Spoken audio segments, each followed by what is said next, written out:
అందరికీ నమస్కారం. నేను మీ పిసిరెడ్డి. దయచేసి మీ అందరికీ ఒక రిక్వెస్ట్ చేస్తున్నాను. నాకు తెలిసి నా ఛానల్ కూడా ఎగిరిపోవచ్చు కొద్ది రోజుల్లో. దీనికి మీ సపోర్ట్ కావాలి. దీని మీద నేను ఆధారపడి ఉన్నా. అంటే రెవెన్యూ పరంగా కాదు, నా ఆలోచన విధానం మీ అందరికీ తెలుసు. చాలా చాలా డిపెండ్ అయి ఉన్నాను ఈ రెండు ఛానల్స్ మీద. బీసీరెడ్డి అఫిషియల్, ఇది బీసీరెడ్డి వ్లాగ్స్.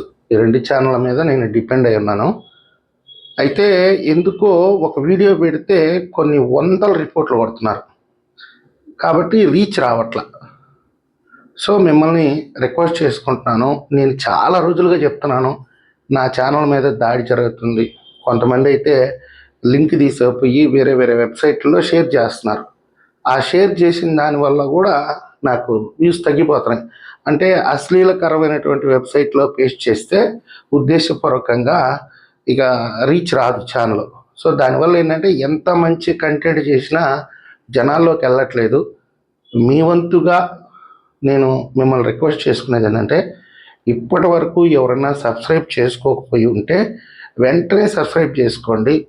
మీ ఫ్రెండ్స్కి దయచేసి ఈ వీడియో షేర్ చేసి వాళ్ళను కూడా సబ్స్క్రైబ్ చేయమని చెప్తారని నేను మిమ్మల్ని రిక్వెస్ట్ చేసుకుంటున్నాను. ఇంతకంటే మీ దగ్గర నుంచి నాకు ఎలాంటి సహాయం వద్దు.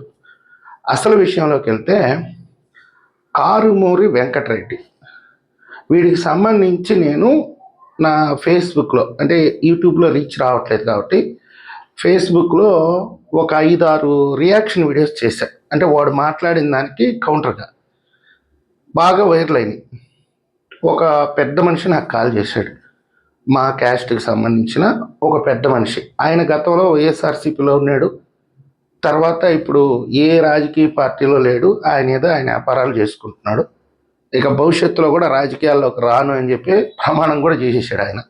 అంటే విరక్తి కలిగిపోయింది ఆయనకి. ఆయన ఒకరోజు నాకు ఫోన్ చేసి, తమ్ముడు ఎన్నన్నా వీడు మన కులపోడు, నేను ఫేస్బుక్లో నీ వీడియోస్ చూస్తున్నాను, వాటికి వస్తున్నటువంటి వ్యూస్ కూడా చూస్తున్నాను.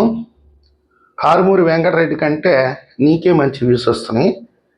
కాకపోతే వాడు మన కులపోడు, నాకు కూడా కొద్దిగా రిలేషన్షిప్ ఉంది. నువ్వు చెప్తే వింటావు, వాడు కూడా నేను చెప్తే వింటాడు. కాబట్టి వాడిని వ్యక్తిగతంగా దూషించవద్దు. వాడు ఏదో 10 మంది పిల్లలకి చదువుకు సంబంధించి హెల్ప్ చేస్తున్నాడు. పార్టీ మీద అభిమానం, జగన్మోహన్ రెడ్డి గారితో ఆడుకుండేటటువంటి సాన్నిహిత్యం వల్ల ఆ విధంగా మాట్లాడుతున్నాడు. మీ తెలుగుదేశం పార్టీ వాళ్ళందరూ వాడిని వ్యక్తిగతంగా దాడి చేస్తున్నారు. నువ్వు కూడా దాడి చేయటం ప్రారంభిస్తే ఇంకా వాడు బతకడు. దయచేసి నేను ఒక పెద్ద మనిషిగా ఇది వదిలి వాడిని, నువ్వు ఇండైరెక్ట్గా వాడిని నేనే తిట్టుకో, వాడి పేరు ఎత్తబాకు అన్నాడు. సరే, మనకు కూడా కొన్న నైతిక విలువలు అనేవి ఉంటాయి కదా. సాటి కులస్తుడు, పైగా ఒరిజినల్ రెడ్డోడు, వాడేం డూప్లికేట్ రెడ్డో లేకపోతే తాడేపల్లి కొంప నుంచి క్యాస్ట్ సర్టిఫికేట్ తెచ్చుకున్నాడు కాదు. ఏది ఇప్పుడు అమెరికాలో ఉండే మాడాగాడు తేడాగాడు లాగా కొంతమంది ఫేస్బుక్లో రెడ్డి అని తగిలించుకొని ఉంటారే, ఇలాగా క్యాస్ట్ సర్టిఫికేట్ పుట్టించుకున్నాడు కాదు వాడు ఒరిజినల్ రెడ్డే. సరే, ఎందుకు కుక్క అరుస్తూ ఉంటుంది, వీడి గురించి మనం ఎందుకు పట్టించుకోవటం, మన విలువ ఎందుకు తగ్గించుకోవటం, పైగా వీళ్ళు క్యాస్ట్ వాడుతున్నారు అని చెప్పి నేను కొంచెం తగ్గలేదు. అసలు వీడి బ్యాక్గ్రౌండ్ ఏంటి అనేది ఎంక్వైరీ చేసిన. వీడు ఓయో రూముల్లో అవి ఎట్టుంటాయో కూడా నాకు తెలీదు. దయచేసి ఆ ఓయో రూముల్లో వీడు పాఠాలు చెప్తాడంట, లేదంటే ఫామ్ హౌస్లో చెప్తాడంట. ఆ హైదరాబాద్ చుట్టుపక్కల ఉండే ఫామ్ హౌస్లో. ఎవరికి చెప్తాడు అని అంటే ఆడపిల్లలకు కాదండి, మీరు తప్పుగా అర్థం చేసుకోకండి. మగపిల్లలకి చెప్తాడు వీడు సపరేట్గా తీసుకుపోయి. పైగా వీడు ఆ పాఠం అనేది ఏందో అర్థం చేసుకోండి, ఇంకా నేను పబ్లిక్గా చెప్పలేను. ఆ పాఠాలు చెప్పుకునేటప్పుడు వీడియో రికార్డ్ చేయాలంట, అవి వాడి దగ్గర భద్రపరుచుకుంటాడంట. ఒకవేళ మళ్ళీ ఆ పిల్లోడు కానీ రాకపోతే నీ వీడియో బయట పెడతానని బ్లాక్మెయిల్ చేస్తాడంట.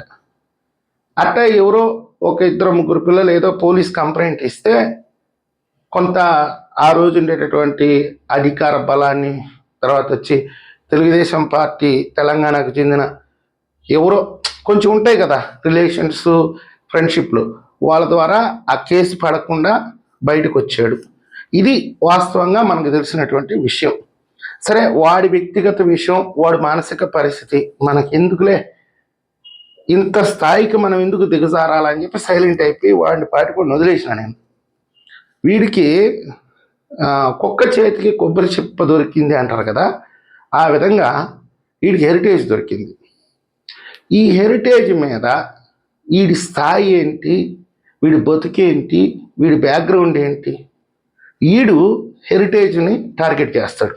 హెరిటేజ్ విషయంలో కూడా నేను ఎప్పుడు వీడియోస్ చేయలే, ఎందుకంటే అది ఎస్టాబ్లిష్డ్ కంపెనీ, వాళ్ళు లీగల్గా చూసుకుంటారు. వాళ్ళ మీద ఆరోపణలు వస్తే వాళ్ళు ఏం వదిలిపెట్టరు. కాబట్టి మనం ఎందుకు మాట్లాడటం అని నేనేం పెద్ద మాట్లాడాల. అయితే వీడు ఎక్కడ పాయింట్ తీసుకొచ్చాడంటే, హిందాపూర్ కంపెనీ 2014 నుంచి 19 వరకు తిరుమలకి నెయ్యి సరఫరా చేసింది, అది హెరిటేజ్కి సంబంధించిన బినామీ కంపెనీ అని ఈడే మొదటగా ఈడే మాట్లాడాడు. అంటే వీడికి అమెరికా నుంచి స్క్రిప్ట్ వస్తుంది, వీడు మాట్లాడతాడు, వీడు వాళ్ళే చిల్లరేస్తారు వీడికి. ఆ తర్వాత నాకు తెలుసుకున్నటువంటి విషయాలు. సరే వెంకటరెడ్డి, నేను ఒప్పుకుంటా, మరి 2019లో మీరు అధికారంలోకి వచ్చిన 6 నెలలకి హిందాపూర్ సప్లైని ఆపారు. ఎందుకు ఆపారు? సరే, అది హెరిటేజా లేకపోతే హిందాపూర్ సపరేట్ కంపెనీ, అది పక్కన పెట్టాం. అసలు మీరు ఎందుకు ఆపారు? ఏ కారణం లేకుండా సప్లయర్ని ఎందుకు ఆపారు అంటే మీకు దురుద్దేశం ఉంది. మీరు ఎలాగైతే రివర్స్ టెండరింగ్ అని చెప్పి మీ కార్యకర్తలకు పనులు ఇచ్చి అడ్వాన్సులు నొక్కేశారో, ఎక్కడ పనులు అక్కడ పెట్టేసి వాటిని దారుణ స్థితికి చేర్చారో, అదేవిధంగా తిరుమలలో కూడా మీరు ప్రయోగించారు. దేవుడి మీద కూడా మీరు రాజకీయాలు చేశారు, దేవుడి దగ్గర కూడా దండుకోవడానికి ప్రయత్నాలు చేశారు. అందులో భాగంగానే హిందాపూర్ని ఆపారు. సరే, వీడేసి రెండో క్వశ్చను, అసలు హెరిటేజ్ ఎందుకు టెండర్లో పాల్గొనదు? హెరిటేజ్ కిలో నెయ్యి ఈరోజు మార్కెట్ రేటు 900. ఏరియాని బట్టి ఇంకా పెరగద్ది, ఆన్లైన్లో రేటు తగ్గద్ది. వాళ్ళకి రిటైల్ మార్కెట్ ఉంది, కావాల్సినంత మంది మార్కెటింగ్ సిబ్బంది ఉన్నారు. రిటైల్ అవుట్లెట్లు, కంపెనీ అవుట్లెట్లు ఉన్నాయి, ప్రైవేట్ వ్యక్తులకి సంబంధించిన అవుట్లెట్లు కూడా ఉన్నాయి.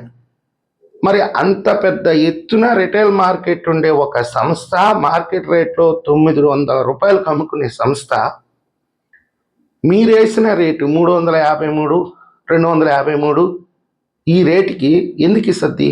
అసలుకి వాళ్ళకి ఇవ్వాల్సిన అవసరం ఏంటి? అందులో లిస్టెడ్ కంపెనీ, ఒక పెద్ద లిస్టెడ్ కంపెనీ ఇలాంటి టెండర్లో పాల్గొని రిటైల్ మార్కెట్ ఉండి కూడా రేటు తగ్గించి హోల్సేల్గా తిరుమలకి ఇవ్వాల్సినంత అవసరం వాళ్ళకి ఏం పట్టింది? ఎందుకు నష్టపోతారు వాళ్ళు? లాభాలు వస్తేనే కదా ఇంకా షేర్ వాల్యూ పెరగద్ది. మరి వాళ్ళు లాభాలు సంపాదించుకోవడానికి చూస్తారు. ఇప్పుడు హిందాపూర్ అనే దానికి రిటైల్ మార్కెట్ లేదు, వాళ్ళు కేవలం హోల్సేల్ మాత్రమే చేస్తారు. పాలు కానీ, వెన్న కానీ, నెయ్యి కానీ, ఇవన్నీ కూడా వాళ్ళ ఇండియాలోనే కాదు ఇతర దేశాలకు కూడా ఎక్స్పోర్ట్ చేస్తారు. ఎక్కడన్నా వీళ్ళకి ఒక ప్రోడక్ట్ క్వాంటిటీ తగ్గితే హిందాపూర్ నుంచి తెచ్చుకునేదానికి వీళ్ళు ఏదైనా అగ్రిమెంట్ చేసుకొని ఉంటారు.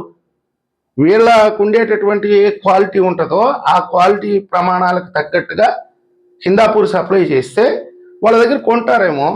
అది ఒక వ్యాపార సంస్థ, వాళ్ళ ఇష్టము. అసలు టెండర్ వెయ్యాలా వేయకూడదా అనేది హెరిటేజ్ ఇష్టం. మధ్యలో నీకు జగన్మోహన్ రెడ్డి గారికి వచ్చిన నొప్పి ఏంటి నాకు అర్థం కావట్లేదు. ఇంకొక విషయం, ఒక యూట్యూబ్ ఛానల్లో ఇంటర్వ్యూ ఇచ్చాడు, నిన్న బయటకు వచ్చింది. దాంట్లో వాడు ఏం మాట్లాడుతున్నాడంటే, అసలు ఆంధ్రప్రదేశ్కి రాజధాని లేదు ఇంతవరకు. ఎందుకు లేదు అంటే గెజిట్ నోటిఫికేషన్ లేదు. మరి మీరు అధికారంలో ఉన్నారు కదా, గెజిట్ నోటిఫికేషన్ అప్పుడు తేవచ్చు కదా 3 రాజధానులకు సంబంధించి. అంటే ఉమ్మడి రాజధానిగా హైదరాబాద్ ఉంది. అంటే ప్రశ్నకి సమాధానం వాడు చెప్తాడు. ఇప్పుడు తెలుగుదేశం పార్టీ, ఈ కూటమి ప్రభుత్వం ఈరోజు గెజిట్ నోటిఫికేషన్ ఎందుకు తేలేదు ఈ 18 నెలలుగా అని వీడు ప్రశ్నిస్తున్నాడు.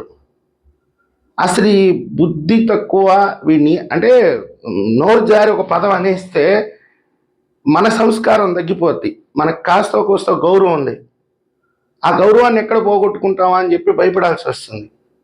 అసలు దేశంలో ఏ రాష్ట్రానికి సంబంధించి రాజధానికి సంబంధించి గెజిట్ నోటిఫికేషనే లేదు.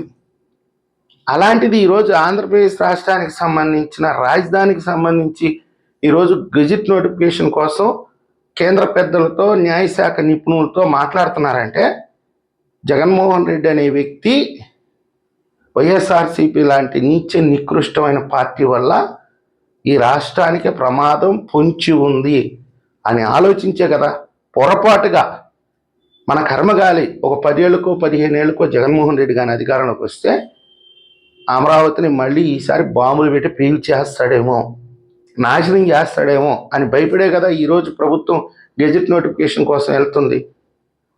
బుర్ర తక్కువ వెధవా, నీతి జాతి లేని నికృష్టుడు ఈ విధంగా మాట్లాడతాడు. ఒరే, నీలాంటి నీచ నికృష్టుల వల్ల వెంకటరెడ్డికే డైరెక్ట్గా చెప్తున్నా, ఈ వీడియో వారి దాకా వెళ్ళాలా. నీలాంటి నీచ నికృష్టుల వల్ల ఈరోజు రెడ్డి జాతి అనేది సమాజంలో ఒకప్పుడు ఎలా బతికామో ఈరోజు ఎలా బతుకుతున్నామో అర్థం కావట్లేదు. ఒక టీ కొట్టు దగ్గరికి పోయి నేను రెడ్డి అని చెప్పుకోలేనటువంటి పరిస్థితి మీలాంటి నీచ నికృష్టుల వల్ల. 10 పురుగులు చాలు 100 పుట్ల ఒడ్లను నాశనం చేయడం కోసం. ఇంత బతుకు బతికి నీ వంశం గురించి కూడా తెలుసుకున్నాను నేను. చాలా గొప్ప వంశమే. అంత పెద్ద వంశంలో పుట్టి, కల్తీ లేని కులంలో పుట్టి, ఒక కులం గోత్రం లేని పనికిమాలిన సన్నాసి బూట్లు నాకి బతికే బతుకు కూడా ఒక బతికేనంటారా నీది? ఆత్మగౌరవంతో బతకలేవా? కష్టపడి పని చేసుకుని బతకలేవా? ఇలాంటి బతుకు కూడా బతకాలా? నిద్రలేస్తే హెరిటేజ్ మీద పడి ఆడేస్తావు, రాష్ట్ర ప్రభుత్వం మీద పడి ఆడేస్తావు, చంద్రబాబు నాయుడు గారి మీద పడి ఆడేస్తావు, లోకేష్ గారి మీద పడి ఆడేస్తావు, అమరావతి మీద పడి ఆడేస్తావు. ఏం బతుకురా నీది? ఒకసారి ఆత్మపరిశీలన చేసుకో. లక్షలాది మంది నిన్ను పచ్చి బూతులు తిడుతున్నారంటే, నీచ నికృష్టంగా తిడుతున్నారంటే, నీ కుటుంబాన్ని తిడుతున్నారు, నిన్ను తిడుతున్నారు, నీ ఇంట్లో ఆడవాళ్ళని తిడుతున్నారు, నీ బిడ్డలను తిడుతున్నారు. సిగ్గులేదంటారా నీకు? నీ మీద దాడి జరిగినట్టుగా, నిన్ను తిట్టినట్టుగా నన్ను కానీ తిడితే, అంటే బ్యాడ్ కామెంట్స్ వస్తాయి, నేనేం కాదనట్లేదు. అవి ఒకటి వస్తుంది, 99 పాజిటివ్గా వస్తాయి. మనం ఈ 99 మందిని దృష్టి పెట్టుకోవాలి, కానీ ఆ ఒక్క నీచ నికృష్టుని అసలు దృష్టిలో పెట్టుకోకూడదు. అలాంటిది నీకు 99 మంది పచ్చి బూతులు తిడతా ఒక్కడు పాజిటివ్గా మాట్లాడితే కనీసం నువ్వు ఆత్మపరిశీలన చేసుకోకుండా బురదలో బతికే పందిలాగా వాడు సంకనాగతా, వాడు ఉచ్చదాగతా బతుకుతున్నావంటే ఎందుకురా నీ బతుకు? నువ్వు బతకటం అసలు అవసరమా ఈ రాష్ట్రానికి? పోనీ నీ కుటుంబానికి అవసరమా? ఇన్ని తిట్లు తిట్టించుకున్న తర్వాత కూడా నీ ఇంట్లో వాళ్ళు నీకు ఒక ముద్ద వేస్తున్నారు, ఒక గ్లాసు మంచినీళ్ళు ఇస్తున్నారంటే వాళ్ళకి చేతులు ఎత్తి దండం పెట్టాలరా. ఏం రాజకీయం రా? నీచి నికృష్ట రాజకీయం. ఏమిస్తాడు రా జగన్? నీకు బొచ్చిస్తాడు. జగన్మోహన్ రెడ్డి జీవితంలో ఆంధ్రప్రదేశ్లో అధికారంలోకి వచ్చే సమస్య లేదు. ఎంతకాలం తిట్టించుకుంటావు? కొంచెమైనా విజ్ఞతతో అడుగులేస్తావని. ఎందుకంటే కొంతమంది నాకు చెప్పారు, మన కులపోడు సాటి కులపోడు ఎన్నన్నా వాడిని తిట్టొద్దు అన్నారు కాబట్టి నేను ఇంకా చాలా ఎక్కువగా మాట్లాడచ్చు. కానీ సంస్కారం అనేది అడ్డొస్తుంది కాబట్టి చెప్తున్నా, మూసుకొని ఇంట్లో కూర్చో. దయచేసి రిక్వెస్ట్ చేస్తున్నా, నువ్వేదో చేసే పని చేసుకో. ఇలా నువ్వు రోడ్డును పడేది కాకుండా నీ కుటుంబాన్ని కూడా రోడ్డుకి వేసుకోవద్దని చెప్పి విజ్ఞప్తి చేస్తున్నాను. ఈ వీడియో మీకు నచ్చినట్లయితే లైక్ చేయండి, సబ్స్క్రైబ్ చేయండి. ధన్యవాదాలు.